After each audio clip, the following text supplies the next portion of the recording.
আজকে ভিডিওতে জানতে পারবেন যে আমরা কিভাবে angle one demat account permanent delete করতে পারবেন।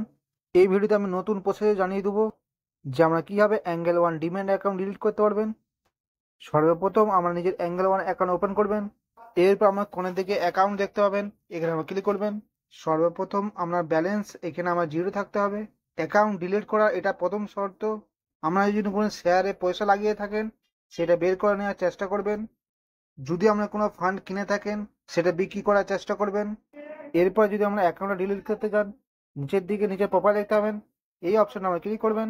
এরপর আপনি এরকম ইন্টারফেস আসবেন, একটু স্ক্রল করে নিচের দিকে আসবেন, নিচে দেখতে পাবেন ক্লোজ ডিম্যাট পেন্ডিং অ্যাকাউন্ট, এই অপশনে আমরা ক্লিক করবেন।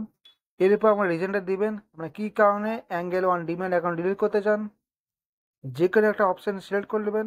এরপর নিচে দেখতে পাবেন পোস্টেড, এখানে ক্লিক করবেন। এরপর আমাদের দুটো এসে দেবেন কি মাই অ্যাকাউন্ট, আর একটা এসে দেবে কন্টিনিউ উইথ ক্লোজ। এখান থেকে আমরা কন্টিনিউ উইথ ক্লোজ এই অপশনে ক্লিক করবেন।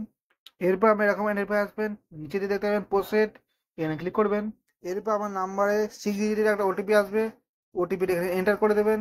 এরপর দেখবেন প্রসেড টু সাইনিং, এখানে ক্লিক করবেন। এরপর এখানে আধার কার্ডে 12টি নাম্বার এখানে এন্টার করবেন। 12টি নাম্বার এন্টার করার পর নিচে দেখতে পাবেন সেন্ড ওটিপি, এখানে ক্লিক করবেন। এরপর এখানে 6 ডিজিটের ওটিপি আসবে, ওটিপি এখানে এন্টার করে দেবেন। এরপর দেখতে পাবেন ভেরিফাই ওটিপি, এখানে ক্লিক করবেন। এখানে দেখতে পাচ্ছেন আমার angle one permanently successfully delete হয়ে গেছে। তো বন্ধুরা, আমরা এইভাবে angle one demat account permanent delete করতে পারবেন। আশা করছি আজকে ইনফরমেশনটা আপনার কাজে আসবে। ভিডিওটা ভালো লাগলে লাইক করবেন, চ্যানেল নতুন তাহলে অবশ্যই সাবস্ক্রাইব করে নেবেন।